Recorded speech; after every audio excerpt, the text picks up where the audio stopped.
Hey there, welcome to my channel where I take you on tours of tiny homes and unique spaces. In today's video, we're meeting a young couple who built a teeny tiny A-frame cabin in less than 7 days for just $2,500.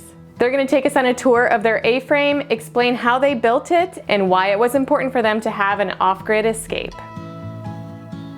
And make sure that you stay tuned because the next episode that we feature on this channel is going to be this couple's teeny tiny travel cabin on wheels. So make sure that you subscribe and hit that notification bell so that you know every single time we publish a new tour. Will you join me? Will you roll? Make this house our tiny home.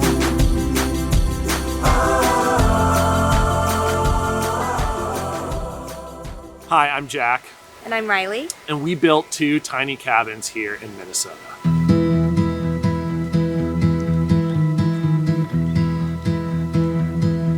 This is our tiny A-frame cabin.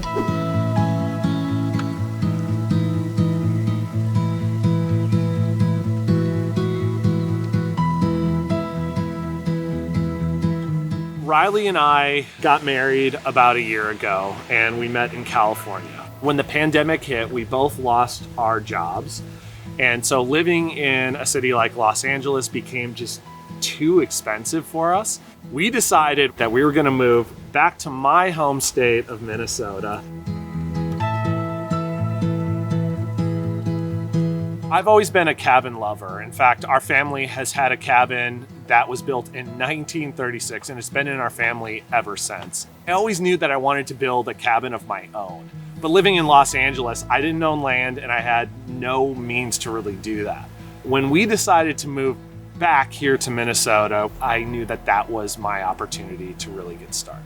Within days of moving here, I got right to work on this cabin. I just remember he would get up at like 5 in the morning, come down here and start building, and wouldn't be done until like 9 p.m. He was just working away. And it probably took about 7 whole days for him to fully complete. So I'd never built anything before this. I was brand new. And so with that, I knew that I needed plans in order to construct this. And that really helped me to be able to tackle something like this being brand new to construction. I didn't fully calculate how much this cost, but it was well under $2,500. A lot of cheap materials went into this, and that's what made the cost stay relatively low. So we built this cabin about a year ago, and this property that we're on is actually my parents' property. It's the property that I grew up on. And so I'm super familiar with these woods. I have a deep connection with them, and it's been really fun to get to come back and build this cabin here and kind of forge new memories here with my wife. Thankfully, since this is just kind of a retreat space for us, we didn't have to fit all of the things that you would need to live. It's really just made for coming down and spending a couple of days, and that helped us out a lot as well and saved a lot of space. Let's start with the dimensions of the cabin. This is a tiny A-frame. It is 8 by 10. Now, normally when you're talking about structures that have normal vertical walls, that creates a lot more space, but the A-frame actually maintains a much tinier feeling than a normal 80 square foot building would. A lot of the things that I used for this cabin were either bought very cheap or for free. So this door I got for about, I think it was 35 bucks. You can see it has a little dent there. It's a little worse for wear. It gives it character. Exactly. Normally doors are made to go inside the cabin. So when you open it, it opens to the inside, but that would take up a lot of space. So what I did with this door is I made it open out. So if you look above here, we've got our deer antler rack that kind of marks the front of the cabin. This is my parents' land, and we've always called it Deer Horn Forest. There's tons of deer here, and there's tons of antler sheds that you find, and so we had to have some deer antlers marking the front of the cabin. As you can see on this side, we've got our stovepipe coming out of the cabin. I love it too because there's just something about having a fire that makes a cabin really feel like a cabin. It's freezing during the winter months, like -degrees. So it's really easy just to take a piece of wood, open the door, and just throw it inside. Seeing the chimney with smoke pouring out of it and sitting by the fire, it not only heats up the place, but it brings me like tremendous joy.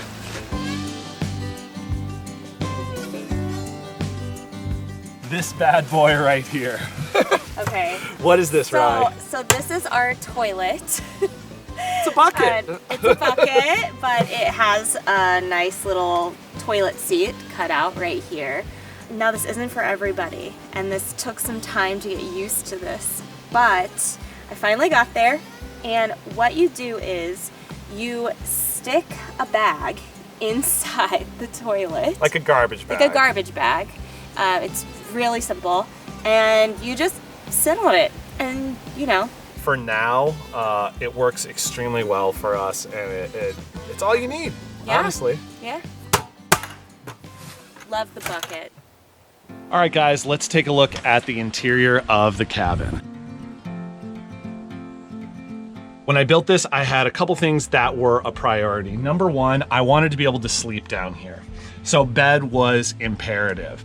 Number two, I wanted to have a place to actually hang out and relax. So a couch was another need of mine. And number three, I needed to have heat for the winter time. So let's talk about the electricity down here. As you can see, we've got these cafe lights. Now, this cabin is completely off-grid, which means we don't have power routed down here. I don't even use solar. Because this is a place we just come to for a day or two, I use USB rechargeable battery packs. So if you look over here, I've got this battery pack, and if I click this button, it tells me how much battery life we have left. So we're at about half right now. And that has a USB output, which powers our light, as well as your phone. It's got a little splitter on it, and it works really well for us because these are LEDs. That battery pack will last for hours and hours and hours. And if it's getting a little low, like it is right now, I just take it with me, take it home, recharge it, bring it back, and we're good to go for another few days for sure. The width of this thing is perfect for a bed. And so I thought having the bed here where you can lay down and look out the window down into the forest, I thought that was just perfect. The benefit of having a beautiful view right there from the bedside. Now this is a twin-sized bed. It is small. We're in a tiny cabin, we got a tiny bed. We both fit in there. What makes beds feel really small is when they're really crammed in next to walls. And so having this open space here where I can like lean out, that helps me to feel like it's bigger than a twin. Next to the bed, I wanted to make sure that we had, you know, places to set coffee cups and phones and other things. So I put in this shelf. It's also got a reading light here, which is really great. It works on this switch right here. On this side of the bed, I made sure to build a bookshelf. Up above the window here, we've just got, you know, some decor. We've got some fake plants because this is Minnesota, and in the winter time, it gets way too cold down here to be able to have real plants. Up on the shelf, we've got some water glasses as well as a whiskey glass there because I'm a whiskey lover, and this is just perfect ambiance for sipping a glass of whiskey. Directly above the bed, we have this ceiling fan, and all that is a rechargeable, battery-operated fan. It's usually used for camping and stuff like that. And what I did was I just attached it on hooks up there to the ceiling. In the summertime, that thing is so crucial to get some good airflow in here. And it really did the trick. We just got out of summer, our first summer with this cabin, and even on the really hot days, it was bearable because of that ceiling fan. All right, below the bed, we have Ellie's bed. She's a little diva. She loves being on camera. I knew that we needed a spot for Ellie, so I built the bed a little bit higher so that we would have space for her dog bed and she wouldn't feel too crammed in or claustrophobic down there. Aside from the dog bed, we've got other things stored down here. I've got my guitar, ukulele. All right, let's talk about the wood stove. This is a Winterwell stove. They're really, really great camp wood stoves. And what I love about this is you've got the glass side here so you can see the fire like you're looking at a fireplace. as well as the front. And it just creates an amazing ambiance. This is a tiny space, so when you get that thing roaring, it'll actually roast you out of here. So it's really, really great for heating up the place fast. I placed it on top of this platform that I built just, I don't know, just to have it a little bit higher. So when you're sitting on the couch like this, it's more at eye level. And also that platform allows us to store other things like fire making tools and other stuff. So it has a dual purpose, like everything inside here. You want it to have multiple purposes. It keeps the fire more at eye level, and it gave us some extra storage. The kitchen over here is very, very simple. We simply have a single burner propane stove. I've had a lot of people ask me why I use a propane stove if we have a wood stove, and the answer is just that it's easier. Cooking on a wood stove is very doable, but in the summertime, it's gonna be too hot, and you can't really control the heat like you can on a propane stove. And so I wanted to make sure that we had the ability to cook or to make coffee, and to do so easily in all 4 seasons.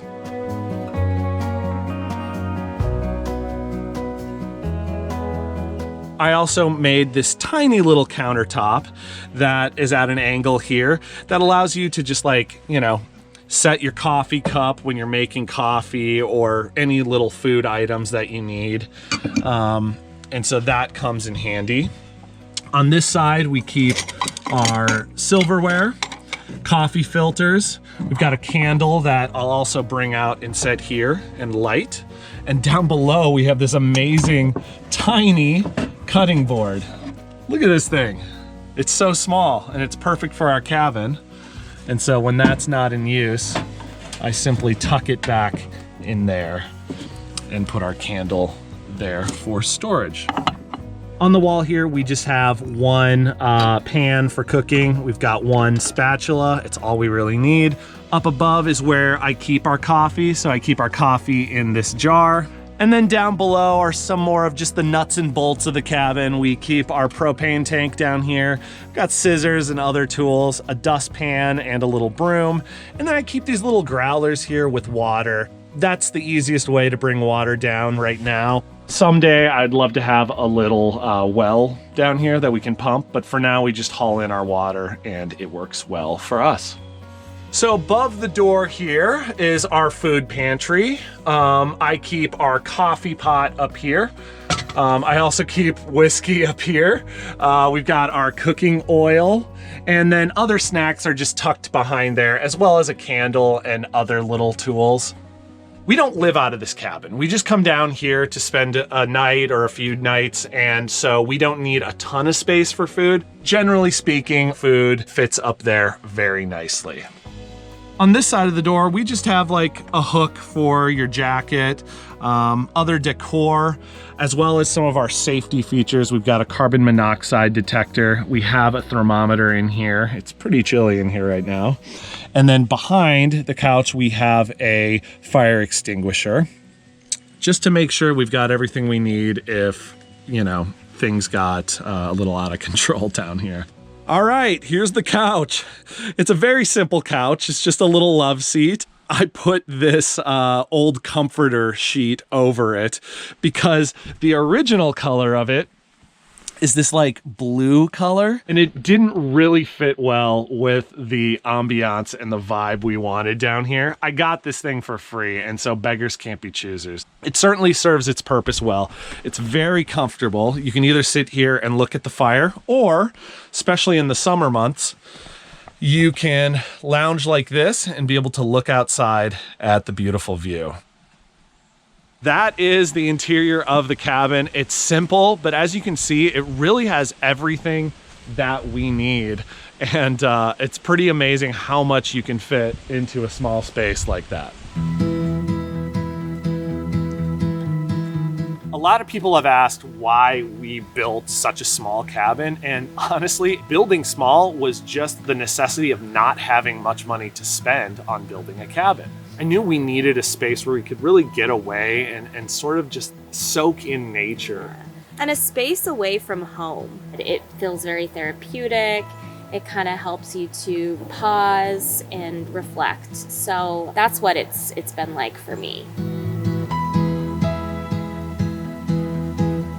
We just found out a few months ago that we are pregnant and our daughter is on the way. And what's going to be really fun is integrating our daughter into our tiny cabins and seeing how she likes them. He wants to build a little mini cabin for her, which do. is really sweet. So. Yeah. There's always different ideas for builds. Yeah.